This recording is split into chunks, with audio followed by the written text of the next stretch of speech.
다양하게 하나님을 찬양하는 이 시편을 우리가 조금 더 세밀히 살펴보면 말 그대로 하나님을 찬양하고 경배하는 찬양시가 있습니다. 또한 베풀어 주신 은혜와 복에 감사하는 시가 있고요. 또 재앙시라고 해서 왕을 세울 때마다 만왕의 왕 되신 하나님을 높이는 시가 있습니다. 그런가 하면 고난과 어려움 속에서 하나님께 죄를 용서해 줄 것을 호소하면서 도움과 구원을 외치는 탄식시 혹은 애가시가 있습니다. 이렇게 하나님께 간청하는 가운데 특별하게 저주의 언어를 담고 있는 시를 저주시라고 하는데요. 오늘 본문 109편은 가장 험한 저주를 담고 있어서 우리를 당혹스럽게 합니다. 어떤 주석가는 본 신편을 본문에 나오는 저주는 원수를 용서하라는 복음의 정신과 정면으로 대치되는 것처럼 보여서 기독교인 독자들을 쏟아치게 놀라게 한다라고 합니다. 그래서 일부 영어 역본에서는 6절 앞에 they say라는 언어를 더 붙여서 원수들이 시인에 대해서 말한 것을 시인이 하나님께 그들이 나에게 이렇게 말했다라고 번역하기도 하지요. 그런데 이 저주와 복수의 강구, 시편에 나오는 독특한 것이 아닙니다. 구약 다른 성경에도 나오는데요. 특별히 에레미야의 기도에도 이런 것들이 나오고 있습니다. 에레미야 11장 3절에 보면요. 이 언약의 말을 따르지 않는 자는 저주를 받을 것이라고 말씀을 하고 있습니다. 구약뿐만 아니라 신약에도 보면요. 바울도 고린도전서 16장 22절에서 만일 누구든지 주를 사랑하지 아니하면 저주를 받을지어다. 우리지어 오시옵소서라고 하고 있습니다. 예수를 사랑하지 않는 자에게 바울은 지금 저주를 선포하고 있는 것이지요. 20세기 저명한 기독교 사상가 C.S. 루이스는 이 저주시를 통하여서 시인들이 자신 속에 있는 분노를 하나님 앞에 뿜어내어서 숨을 놓인다라고 보았고요. 월터 브루그맨이라는 구약 신학자는 신의 마음 속에 있는 끌어오는 복수심을 하나님의 마음 앞에 내어놓는 것으로 해석을 하고 있습니다. 분노를 자신 안에 담아두지 않고 하나님께 내어 맡기고 있는 것이죠. 하나님의 공유와 사랑의 근거에서 자신의 고통을 토로하고 있는 것입니다. 우리가 함께 본 시편 109편 다윗의 시입니다.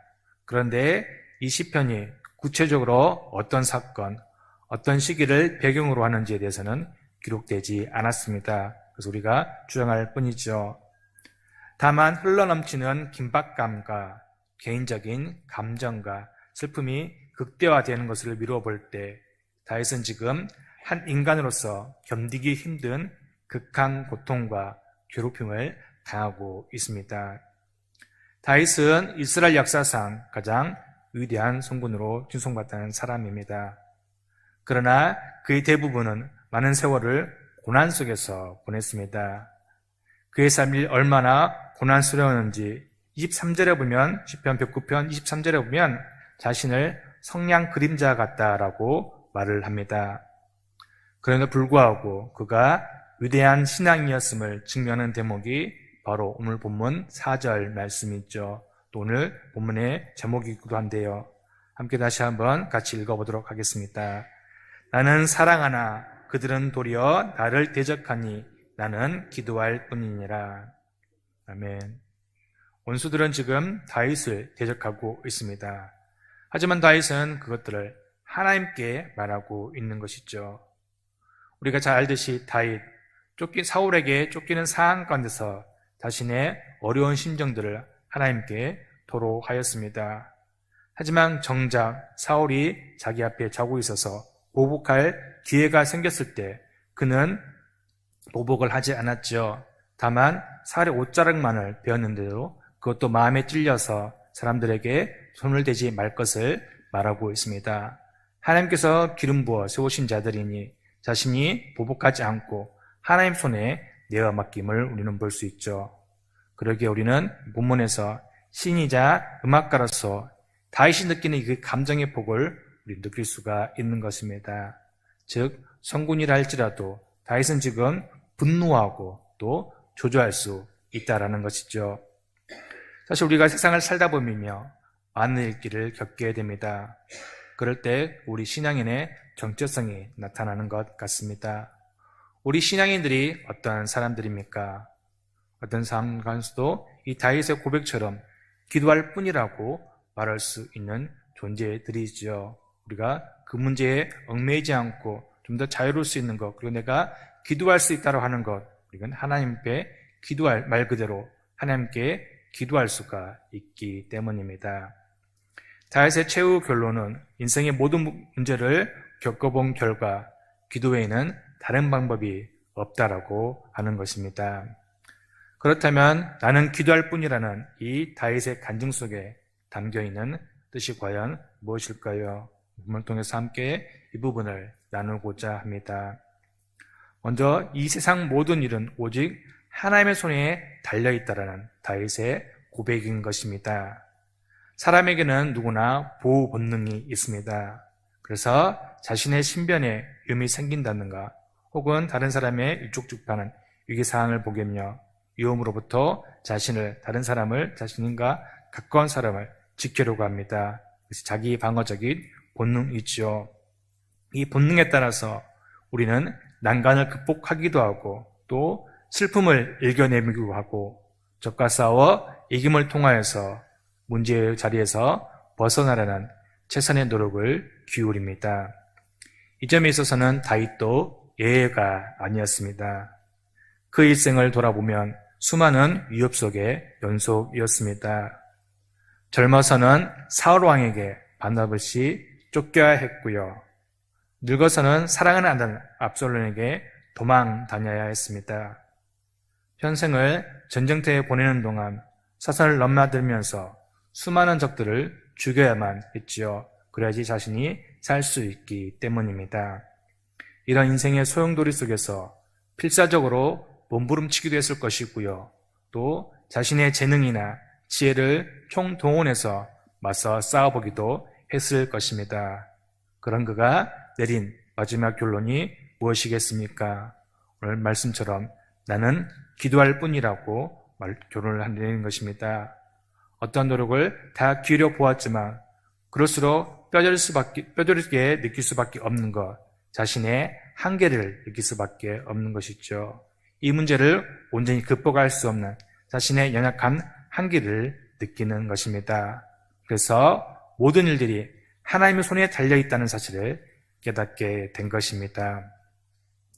기도의 사람 할리발스는 그의 책 기도에서 이렇게 말을 하고 있습니다. 기도는 오직 무력한 자를 위해 제정되었다. 무력한 자만이 참으로 기도할 수 있다라고 말을 합니다. 잠언 16장 9절은 이렇게 우리에게도 말씀을 하고 있죠. 사람이 마음으로 자기 길을 계획할지라도 그의 걸음을 인도하시는 이는 여호와이시니라. 비슷한 말씀이 19장 21절에 있습니다. 사람의 마음에는 많은 계획이 있어도 오직 여호와의 뜻만이 완전히 서리라.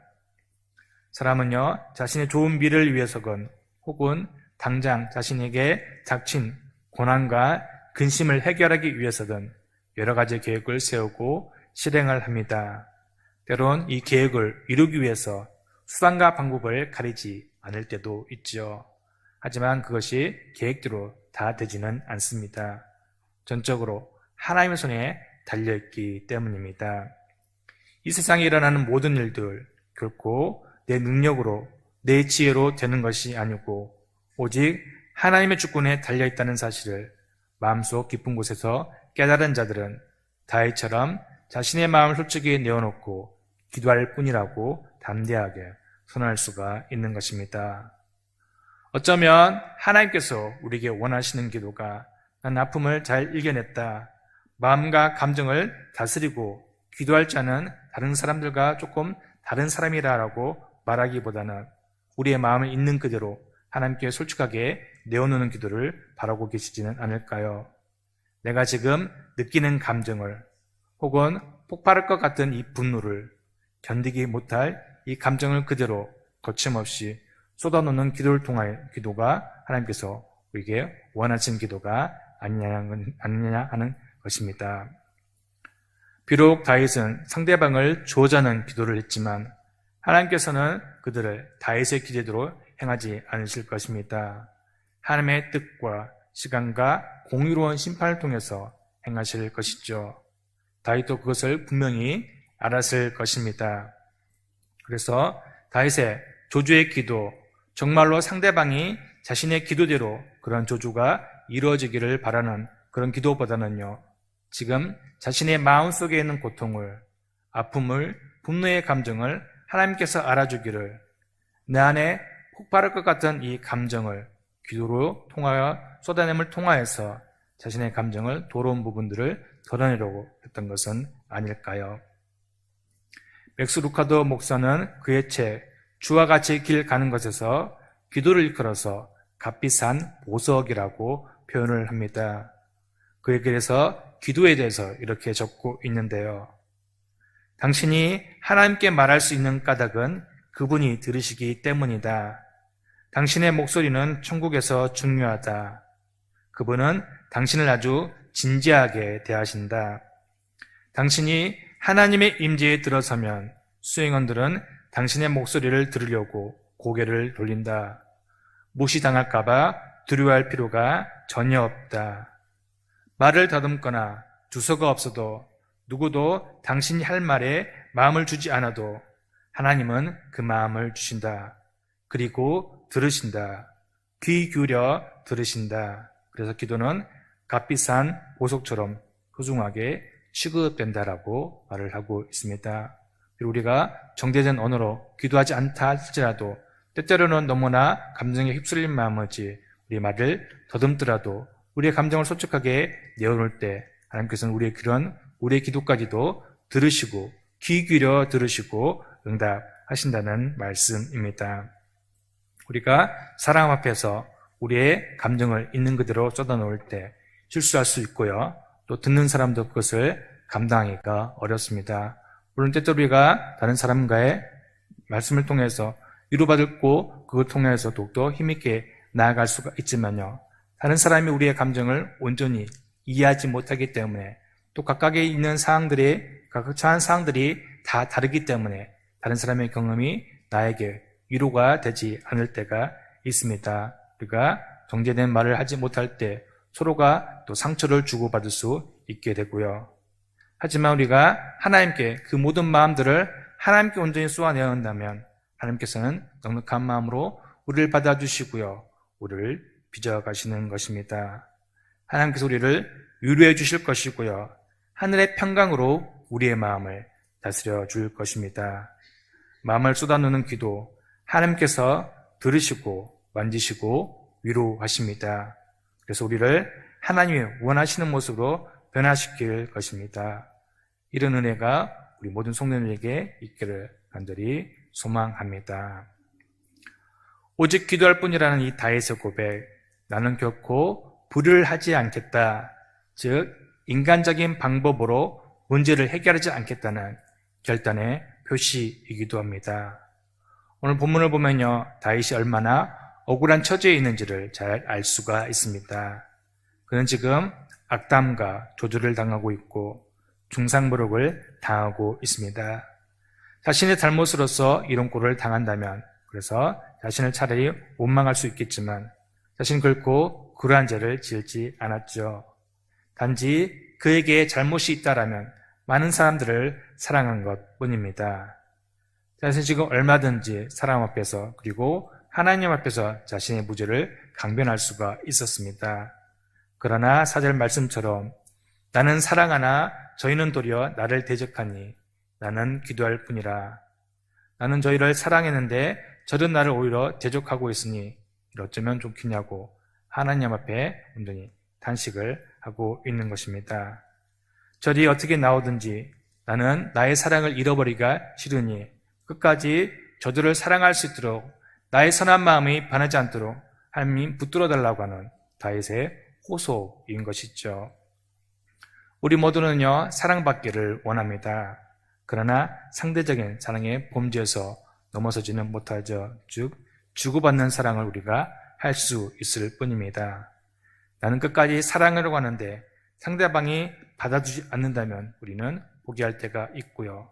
또 상대방이 나에게 잘 해줘야지만이, 상대방이 먼저 나에게 사랑 베풀어줘야만이 나도 사랑할 수 있다라고 하는 이런 사람들로 우리가 할 수 있을 따름이죠. 그런데 나는 사랑하기 때문에 또 환경 때문에 미워할 수 없고, 나는 사랑하고 싶은데 상대방이 나를 원수로 대하니 어쩔 수 없다는 것이 우리의 곰 마음입니다. 그리고 세상을 살다 보면요, 정말 이런 일들이 또 많이 일어납니다. 그러나 하나님께서는요, 예수님께서는 마태복음 5장 44절에 이렇게 말씀을 하셨습니다. 나는 너에게 이르노니 너희 원수를 사랑하며 너희를 박해하는 자를 위하여 기도하라고요. 환경이나 대상, 상대방의 태도에 관계없이 원수를 사랑하라. 그리고 그를 위해서 기도하라. 이것이 주님께서 우리에게 원하시는 삶의 자세입니다. 정말 세상에는 우리를 핍박하는 자들이 많이 있습니다.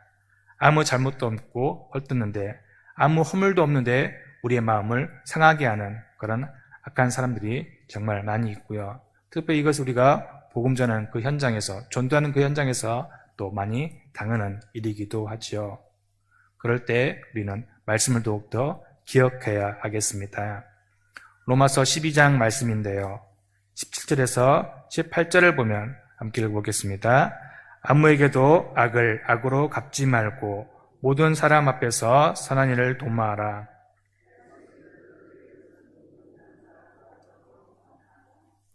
21절에 또한 이렇게 말씀을 합니다.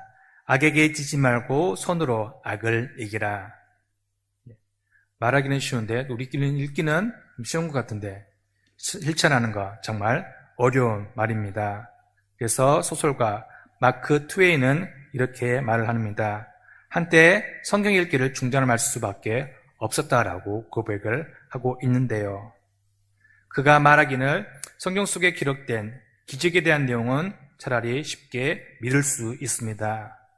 그런데 원수를 사랑하고 선으로 악을 이기라는 말씀, 괴롭고 너무나 실천할 자신이 없습니다. 그래서 더 이상 성경을 읽을 수 없다라고 말을 하고 있죠. 하나님께서는 성경을 통해서 우리에게 자신의 뜻을 계시해 주셨고요. 그 말씀에 순종한 삶을 살라고 하셨는데, 우리가 성경을 읽다 보면 어떻습니까? 어떤 정말 우리가 힘들 때가 있잖아요. 이 말씀대로 살아야 되는데 그렇지 못하는 나의 연약함에 대해서, 나의 악함에 대해서 우리는 좌절할 때가 있고요. 때로는 그 부분을 빨리 넘기고 내게 축복 주시는 축복의 말씀을 찾아 읽기도 하고요.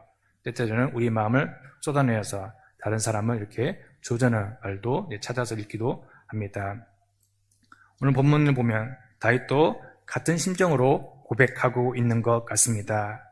나는 그렇게 사랑하려고 애쓰는데 상대방은 사랑을 악으로 갖고 있으니 저 원수 같은 자들을 내가 과연 어떻게 해야 되면 좋겠냐라고 하나님께 토로하고 있는 것입니다. 미워하고 싶은데 미워할 수 없고요.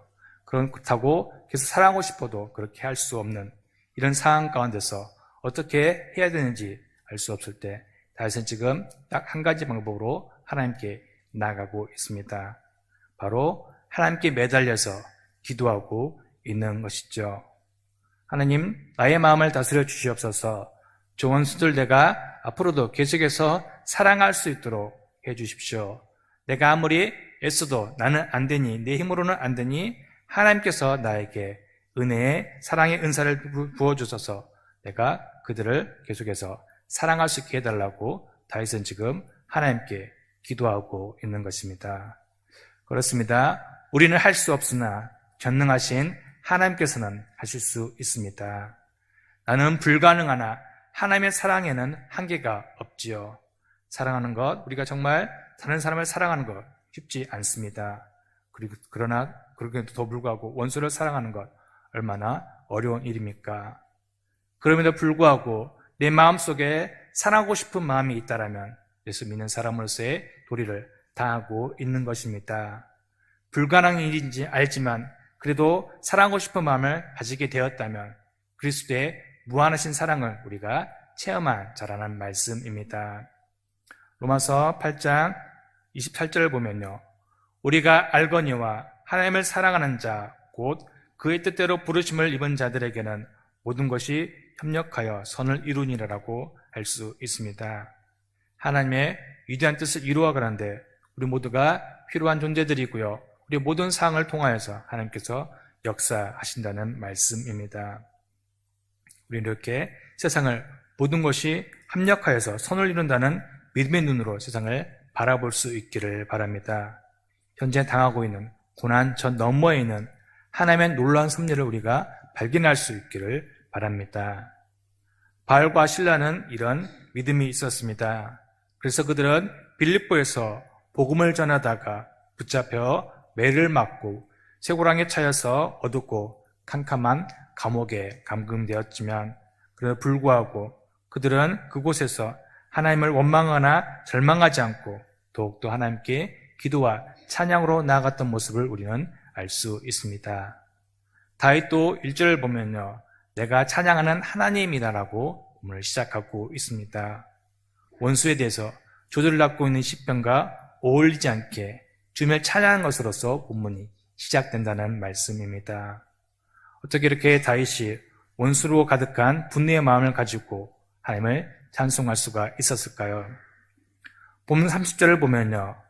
내가 입으로 여호와께 크게 감사하며 많은 사람 중에서 찬송하리라라고 하고 있습니다. 다윗의 마음은 지금 하나님께 집중하고 있는 것입니다. 원수만 쳐다보는 것이 아니라 그 상에 몰두하고 있는 것이 아니라 하나님과 원수, 자신과의 관계 속에서 자신의 고통을 바라보면서 하나님께 집중하고 자신의 문제를 하나님께 내어 맡기고 있기 때문에 이런 찬양이 나올 수가 있는 것입니다. 내가 찬양하는 하나님이란 호칭에는요, 하나님만이 찬송과 경배와 섬김의 대상이라는 의미가 내포되어 있습니다. 다윗은 이렇게 평생 동안 철저하게 하나님만을 섬기고 하나님만을 경배하며 하나님 중심의 신앙을 실천한 사람입니다. 주님은 언제나 우리의 찬양받기에 합당하신 분이십니다. 다윗은 지금 자신의 삶에 신실했던 하나님께 집중하면서 그분이 자신의 위기 가운데서 개입할 것을 믿고 있습니다. 사랑의 주님께서 자신의 이 고통스러운 현실을 오랫동안 예면하지 않을 것을 확신하고 있기 때문에 어려운 상황 가운데서도 분노하는 마음이 가득한 상황 가운데서도 그 분노의 마음을 잠시 내려놓고 하나님을 찬송할 수 있었다는 것입니다. 당장 순간에 볼 때는요, 우리에게 불행이고 고통인 것 같습니다. 그러나 이 모든 것들 하나님의 손에 들려지면 협력해서 선을 이루게 되는 위대한 역사가 일어나게 됩니다. 이를 믿고 나아갈 수 있는 우리 성전 되기를 간절히 소망합니다. 현재를 보고 내일을 단정하지 않고 현재 때문에 내일을 비관하거나 포기하지 않고 더욱더 찬양과 기도로서 하나님께 온전히 시선을 집중하고 하나님만을 바라볼 수 있는 은혜가 우리에게 충만하기를 간절히 소망합니다. 우리가 가는 앞길 많은 어려움들이 다가올 것입니다. 믿기 때문에 단지 믿는다는 그 이유 하나만으로 세상은 우리에게 더욱더 끊임없이 공격할 것이고요. 하지만 불신자와 분명하게 다른 것이 우리에게 하나가 있죠. 우리는 하나님께 나아갈 수 있고요. 하나님께 우리의 온 마음을, 우리의 온 상황들을 하나님께 토론할 수 있다는 것입니다. 어느 경우에서든지 우리 아버지 되시는 하나님께서 직한 사랑과 크신 관심과 큰 섭리로서 우리를 보살펴 주실 것입니다. 그리고 최종에는 우리를 가장 좋은 길로, 가장 선한 길로 인도하실 것입니다. 비록 지금은 힘들고 지친 상황일지라도 그것이 하나님의 위대하신 섭리의 일부인 것을 믿을 수 있는 우리 되기를 원합니다. 하나님께서 우리를 온전하게 하신 것 같이, 우리를 온전히 아신 것 같이 우리 또한 하나님을 온전히 알날, 하나님의 위대하신 계획을 온전히 알고 더욱더 기뻐하면서 하나님께 나아갈 수 있는 그런 날이 속히 오기를 소망합니다. 나는 기도할 뿐이라는 다윗의 고백, 이제 일생 동안 기도의 삶으로 살아가겠다는 의지의 표현입니다. 나는 기도할 뿐이라는 말씀, 히브리 원어로 보면요, 와이나 테펠라, 직역을 하면 내가 기도다고 기도요, 나의 존재가 기도라는 것이죠. 그렇다면 과연 기도가 무엇일까요? 기도란 하나님의 은혜와 사랑을 사모하면서 하나님께 얼굴을 돌리는 간절한 우리의 마음의 상태를 의미할 것입니다. 하나님을 향하여 돌리는 그 얼굴, 그 정성 가지고도 하나님께서는 우리가 미처 간구하지 못한 것고도 다 아시는 하나님이시죠. 그래서 우리의 진정한 기도, 입만 필요하지 않습니다. 다윗은 자신의 전 생애를 통해서 나는 기도할 뿐이라고 하였습니다. 끊임없이 하나님을 갈망하면서 살겠다는 각오로 전 존재를 통해서 하나님께 기도했던 것이죠. 슬프고 괴로운 일이 있을 때, 자신의 사랑을 원수로 여길 때 다윗은 기도로 나아갔습니다. 그때 후회 주시고 꾸짖지 않으시는 하나님께서 모든 문제를 해결해 주시고 다윗을 만족해 하셨습니다. 이런 은혜가 우리에게도 있기를 원합니다. 우리가 전 존재를 통해서 단순히 기도한다고 해서 자리에 나와서 입으로만 기도하는 것이 아니라 우리 전 삶이 기도의 삶이 되기를 원합니다. 그렇게 할 때 하나님께서는 크신 섭리로서 우리에게를 역사하실 것입니다. 모든 일에 우리의 지혜와 생각보다 앞서 행하시는 하나님께 먼저 기도함을 통하여서 하나님의 놀라운 응답을 받는 우리 되기를 원합니다. 그 일을 통하여서 더욱 우리가 하나님께만 집중하고 더욱더 하나님의 크신 일을 감당하며 오늘 그 크신 일들을 이루어갈 수 있는 성도들 되기를 간절히 소망합니다. 이 일에 귀하게 쓰임받을 수 있는 우리 모든 성도들 되기를 간절히 소망합니다.